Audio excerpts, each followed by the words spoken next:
जय सिया राम दोस्तों, हर हर महादेव, जय बागेश्वर धाम सरकार, जय बजरंगबली। स्वागत है दोस्तों आपका हमारे YouTube चैनल राम रसायन पर, जहां हम अपने सर्वश्रेष्ठ सनातन धर्म की बात करते हैं, भगवान जी की बात करते हैं, उनके चमत्कारों की बात करते हैं। उन कहानियों को मैं आपके साथ साझा करता हूं, जिनमें भगवान जी की कृपा के साथ साथ उनकी एक सीख भी हमारे साथ होती है। आज की कहानी सौरव की है, जो कि 26 साल का है और गांव में रहता है। सौरव पढ़ाई लिखाई में खेल कूद के लिहाज से बहुत अच्छा है, लेकिन उसकी एक बुरी आदत थी और वो थी इंसान को सही से ना पहचान पाने की कि कौन गलत है और कौन सही। उसके जो दोस्त थे वो उससे उम्र में काफी बड़े थे और हमेशा आवारागर्दी करते, लेकिन सौरव के मम्मी पापा उसे उनके साथ ना जाने के लिए बोलते थे। फिर भी चलो, सौरव कम ही जाता था, लेकिन जाता जरूर था। लिहाजा एक दिन जिंदगी में ऐसा आया, एक वाक्य ऐसा हुआ जिसने उसकी लाइफ को पूरी तरह से बदल कर रख दिया। जो सौरव की फैमिली थी, ये काफी धार्मिक फैमिली थी। बच्चे से लेकर बूढ़ा हर कोई सुबह उठकर नहा धोकर पूजा पाठ किया करता। सौरव का भी ये रूटीन था, लेकिन बस अपनी एज से बड़े दोस्तों और उनकी गलत आदतों की वजह से सौरव का ध्यान अब पूजा पाठ से हटने लगा था। वो लड़का जिसने बचपन से मंत्रों का जाप सीखा था, अब वो उन्हें भूलने की कगार पर पहुंच चुका था, लेकिन फिर भी वो जितना हो सके पूजा पाठ कर ही लिया करता था। ये बात साल 2002 की है।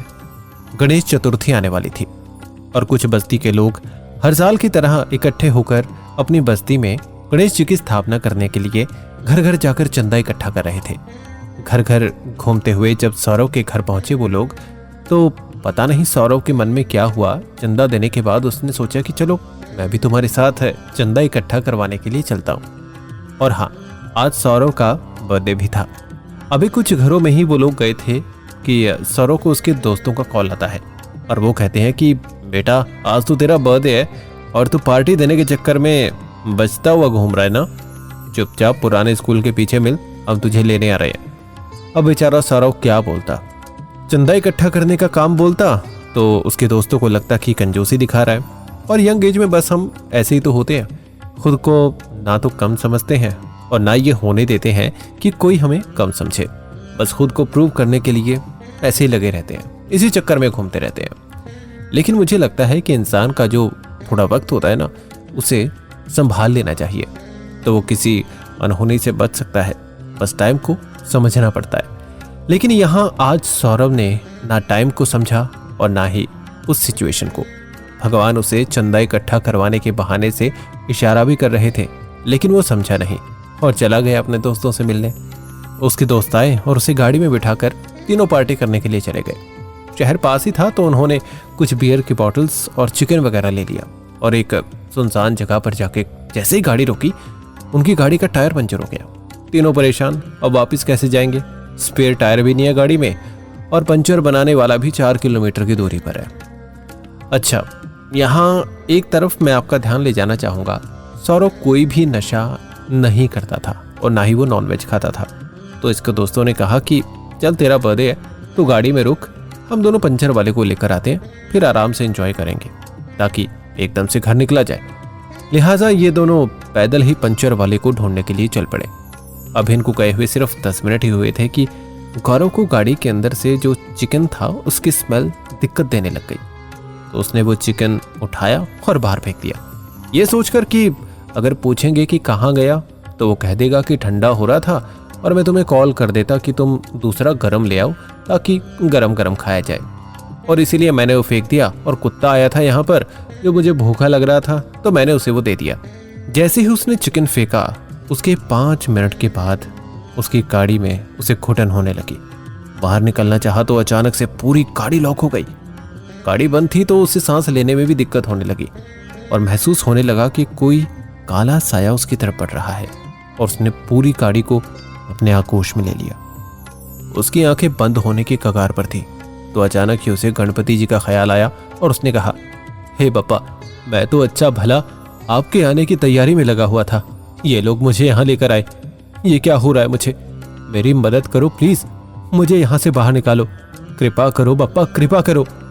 जैसे ही उसने ये कहा, बाहर से कांच की खटखटाने की आवाज आती है। एक 25 से 30 साल का नौजवान, हट्टा कट्टा नौजवान, हाथ में मोटा सा डंडा लिए बाहर खड़ा था। चेहरा मानो ऐसा कि जैसे खुद सूर्यदेव चमक रहे हों। उसने सौरभ को हल्के से पीछे होने का इशारा किया ताकि वो कांच तोड़कर उसे बाहर निकाल सके। सौरभ ने ऐसा ही किया और उस लड़के ने, जो अभी अभी उसकी मदद करने के लिए शायद आया था, उसने कांच तोड़ा और उसे बाहर निकाला और कहा, मैं पास ही के गांव जा रहा हूं। मुझे उस मंदिर से बुलावा आया था। मुझे वहां पर सजावट करनी है क्योंकि गणेश चतुर्थी आने वाली है। सौरभ ने आओ देखा ना ताओ सौरभ उसके साथ हो लिया और कहा कि मेरे दोस्त आते रहेंगे, आप मुझे यहाँ से ले चलो। यहाँ पता नहीं क्या है, मुझे समझ नहीं आ रहा। तो वो पहुंचे। मंदिर में काफी भीड़ थी और वो शख्स उसे मंदिर के बाहर छोड़कर ही अंदर चला गया। उस भीड़ में कहीं गायब हो गया। कुछ पता नहीं चला वो कहाँ गया कहाँ नहीं।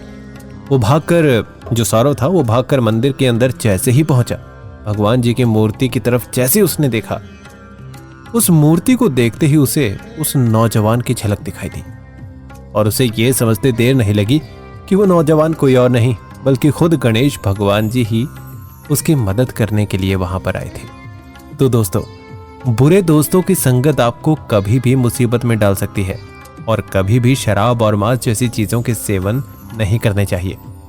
सब जीवों में भगवान का वास है और नशा ये जीवन को सिर्फ बर्बादी की तरफ ही लेकर जाता है। इसीलिए भगवान जी के साथ जुड़े रहिए। वो ही हमें जीवन में सफलता दिला सकते हैं, मान सम्मान दिला सकते हैं, क्योंकि भगवान जी अपने भक्त का साथ कभी नहीं छोड़ते। बोलिए गणपति बप्पा मोरिया। आज की कहानी अगर आपको पसंद आई हो तो वीडियो को लाइक जरूर कर दीजिएगा और भगवान जी की इस चर्चा में अपनी भी हाजिरी लगवा सकते हैं आप कमेंट बॉक्स में जय सिया राम लिखकर। और आज की कहानी के हिसाब से आपको लिखना चाहिए गणपति बप्पा मोरिया। तो मिलते हैं अगली वीडियो में।